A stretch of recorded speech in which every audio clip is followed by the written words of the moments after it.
मैं समझता हूँ आप ध्यान रखोगे मेरी बात का। श्री ललित मीणा। माननीय अध्यक्ष महोदय, आपने आज मुझे मांग संख्या 18 गृह व 19 कारागार पे बोलने का अवसर दिया। आपका बहुत बहुत आभार। मैं सभापति महोदय आपके सदन के माध्यम से माननीय मुख्यमंत्री जी को धन्यवाद दूंगा सबसे पहले कि जिस विधानसभा क्षेत्र से मैं आता हूं उस विधानसभा क्षेत्र में मध्य प्रदेश से लगा हुआ है और इसी बजट में उन्होंने मेरे को चौकी से क्रमोन्नत करके 2 थाने अभी इस बजट में दिए। समरानिया चौकी को उन्होंने समरानिया थाना और रामगढ़ चौकी को रामगढ़ थाना देने का काम उन्होंने किया। मैं आप सरकार का, मुख्यमंत्री जी का बहुत बहुत आभार प्रकट करूंगा क्योंकि मेरा विधानसभा क्षेत्र पूरा एमपी से लगा हुआ क्षेत्र है, बॉर्डर का क्षेत्र है। मैं इस सदन में अभी सबसे वरिष्ठ सदस्य यहाँ पर बोल रहे थे तो मैं जिक्र करना चाहूँगा कि पिछली सरकार के 5 साल के कार्यकाल में आप जिम्मेदार थे। आपने जो वक्तव्य दिया वो पूरे राजस्थान में सबको पता है और उस वक्तव्य से हमारी महिला कितनी सुरक्षित हुई उस दौरान और आज भी उस वक्तव्य का उदाहरण हमारी महिलाएं, हमारी बहनें देती हैं।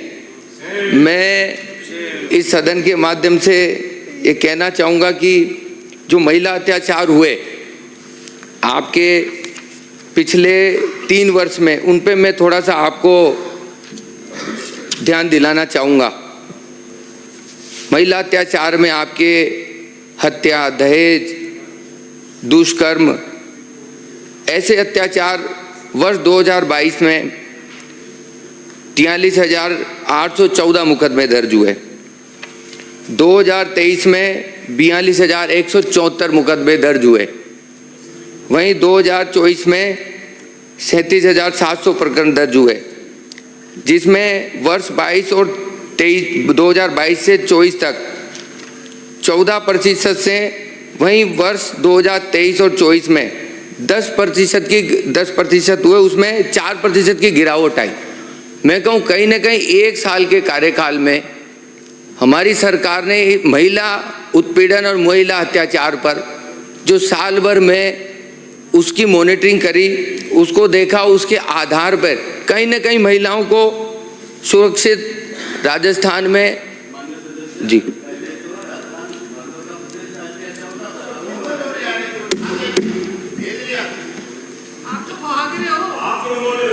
नहीं वो आज महिलाएं अपने आप को पिछले 14 महीने के कार्यकाल में आप घटनाएं उठा के देख लीजिए, कितनी घटनाएं हुई। आज महिलाएं अपने आप में सुरक्षित महसूस कर रही हैं। आज मैं आपसे कहना चाहूँगा कि 12 जिले में पिछले 5 साल जब सरकार थी, रोज चाकूबाजी, रोज हत्या, रोज मर्डर होने का काम हुआ करता था। अभी पिछले 1 साल में मैं 12 जिले की बात करूं, वहीं आपके जो 100 नंबर जो डायल करते हैं, हम 112 नंबर डायल करते हैं, उसमें फरियादी को फरियादी तक सहायता पहुंचाने के लिए राजकोट सिस्टम ऐप के माध्यम से सहायता मांगी जाती है और अगर उस ऐप के माध्यम से, लोकेशन के माध्यम से पुलिस वहां पहुंचकर उसकी मदद भी करने की स्थिति में वर्तमान में पिछले 1 साल में आई है।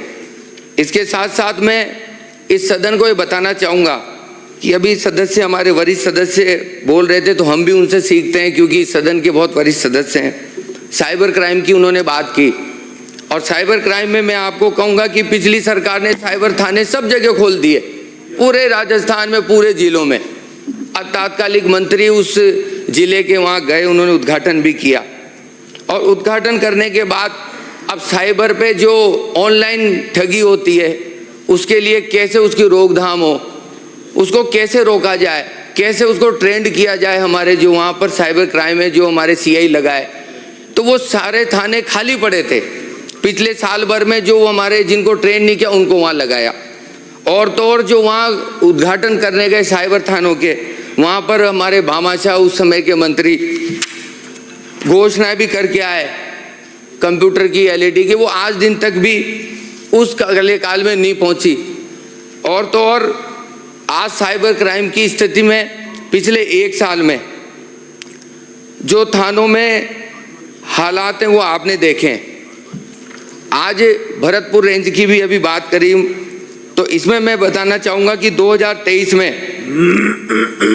943 मुकदमे दर्ज हुए, जबकि 2024 में 578 साइबर क्राइम के मुकदमे दर्ज हुए पिछले 1 साल में। वहीं 23-24 में लगभग इसका जो ग्राफ था वो 39% कम हुआ। वहीं भरतपुर की बात करूं, भरतपुर रेंज की और स्पेशल मेवात की, जहां से पूरा रैकेट पूरे राजस्थान में साइबर में सबको फंसाने का काम करता है। वहीं मुख्यमंत्री महोदय ने, गृह मंत्री जी ने स्पेशल टास्क फोर्स बनाकर वहां पर इसको रोकने का काम, वहीं हमारे ऑपरेशन एंटीवायरस चलाकर डीग मेवात क्षेत्र में क्राइम को रोकने का काम किया और 2024 में 39% इस क्राइम को कम करने का काम किया। साथ में मैं ये कहना चाहूँगा कि सदन तो वही है, राजस्थान भी वही है। कल तुम थे, आज हम हैं, यह भी एक दौर है और कल भी वो दौर था जिसमें मर्दों का प्रदेश राजस्थान जाना जाता था। मैं एक और उदाहरण आपको देना चाहूँगा। इस राजस्थान को पूरे देश में शर्मसार करने वाला वाक्य किसी से छुपा हुआ नहीं है। वो जनता ने छुपा, वो 2023 के मतदान में झुक गई हो। तो मैं आपको इस सदन को और पूरे भारत को, राजस्थान को शर्मसार करने वाली घटना आपके सामने हुई। उदयपुर की कन्हैया लाल की घटना कितनी बड़ी घटना थी। हम पक्ष में हो या विपक्ष में, हम सबको इस पे विचार करना चाहिए। और तो और आप पूरी सरकार गई, राहत भी पहुंचाई, सब चीज हुई, लेकिन उस कन्हैया लाल को आज दिन तक भी सब लोग उस घटना से राजस्थान को याद किया जाता है। वहीं करौली की 11 अप्रैल 2021 में जो सांप्रदायिक दंगे हुए वो आपके मर्दों के प्रदेश में उस दौरान हुए। वहीं हमारे 12 के छबड़ा में जो सांप्रदायिक दंगे हुए उसमें अपराधियों को प्रोटेक्ट करने का काम उस निवर्तमान सरकार ने किया। आज भी वो खुले घूम रहे हैं। इसके साथ साथ जोधपुर की जालोरी की घटना, सांप्रदायिक दंगा हुआ जहां से तात्कालिक उस समय के मुख्यमंत्री आते हैं। मैं इसलिए बताना चाह रहा हूं ये सारी मोटी मोटी चीज, क्योंकि कहीं ना कहीं आप और हम पे दोषारोपण करने की जगह हम सब लोग बैठकर या विचार करें कि राजस्थान को हम किस दिशा में ले जाना चाहते हैं और कहीं ना कहीं पुलिस को किस दिशा में काम करना चाहिए। मैं आपसे कहना चाहूंगा, पिछले 5 साल में रीट के पेपर, पटवारी के पेपर, टीचर के पेपर आउट हुए, यहां तक कि एसआई की भी आपकी स्थिति आपको पता है। आज वर्तमान में अभी 2 दिन 27-28 को जो पेपर हुआ उसमें कोई आपने राजस्थान में कोई घटना सुनी हो तो बताओ। मैं सभापति महोदय, आपने घंटी बजा दी, पर मैं शॉर्ट में अपनी बात कहूँगा। लेकिन मैं ये कहना चाहूँगा कि पुलिस को, हम सब लोगों को मिलकर, इस सदन को, और सरकार आपकी भी रही और हमारी भी है, हमको उसको मजबूत करना चाहिए। वहीं मजबूत करने के लिए अभी हमारे यहाँ राजस्थान में जो रेंज है उसमें डीपीसी सिस्टम, हर डिपार्टमेंट डीपीसी होती है। क्यों ना पुलिस की डीपीसी भी समय के अनुसार हो। आप वेतन दे रहे हैं, वेतन तो उसको मिल रहा है, लेकिन उसका प्रमोशन, उसकी पोस्ट, उसको क्रिएट करके उसको पोस्ट पे पहुंचाने का काम करें, ताकि जब वो रिटायर हो तो कहीं ना कहीं उसको ये लगे कि नहीं, मैं आज कांस्टेबल से एसआई से, सब इंस्पेक्टर से सीआई के रूप में मैं आज रिटायर हुआ हूँ। मैं ये कहना चाहूँगा कि पिछले 1 साल में 12 जिले में, किशनगंज के हमारे शाहबाद के व्रत में, 12 के डिवीज़न में, हमारे अंता के डिवीज़न में लगभग 15-16 मुकदमे दर्ज हुए। उनकी सारी फाइलें हमारे कोटा आईजी ने मंगाकर, आईजी ने जांच चेंज कर दी। यहाँ पर सारे अधिकारी बैठे हैं। कुछ प्रकरण तो कोर्ट में चल रहे तो भी जांचें बदल दी। मेरा सभापति महोदय आपके माध्यम से निवेदन है कि कहीं ना कहीं अपराधी जेल में होके आया 1.5 महीना, दूसरे अपराधी को बचाने के लिए जिम्मेदार अधिकारी जो बयान दे रहे हैं और जो जांच बदल रहे हैं उससे कहीं ना कहीं मंशा ठीक नहीं लग रही। तो मेरा सदन के माध्यम से निवेदन है कि उसकी फाइलों को जो संबंधित अधिकारी हैं उस व्रत में पहुंचाने का काम करें। इसके साथ साथ आज अभी 1 महीने पहले जनवरी में एक हमारी बहन मृतिका कोनिका नायक जिसकी डेड बॉडी कोटा से आई और 12 पोस्टमार्टम हुआ।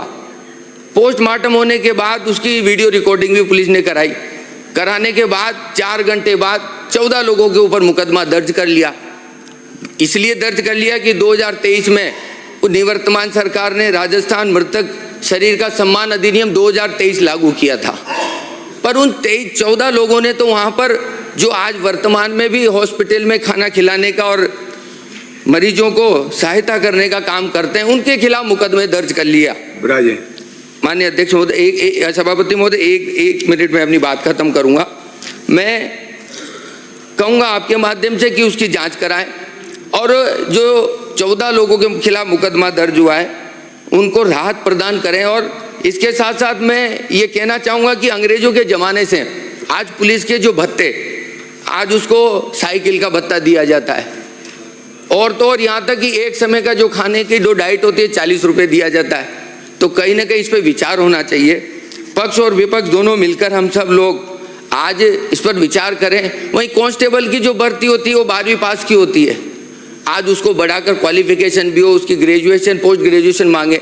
आज साइबर जो थाना है उसमें टेक्निकल IIT के लोगों की मदद लेकर उनको नियुक्तियां दिए जाए, तब जाके हमारा पुलिस का सिस्टम सही सुधरेगा। वहीं हमारे जो आज गैंगवार हुआ, गैंगवार है पूरे राजस्थान में, उस गैंगवार के कारण हमारे पुलिस को कहीं ना कहीं संसाधन अच्छे उपलब्ध कराएं, मुलजिमों को पीछे हरिमोहन शर्मा जाने के लिए अच्छी पुलिस को वाहन उपलब्ध कराएं।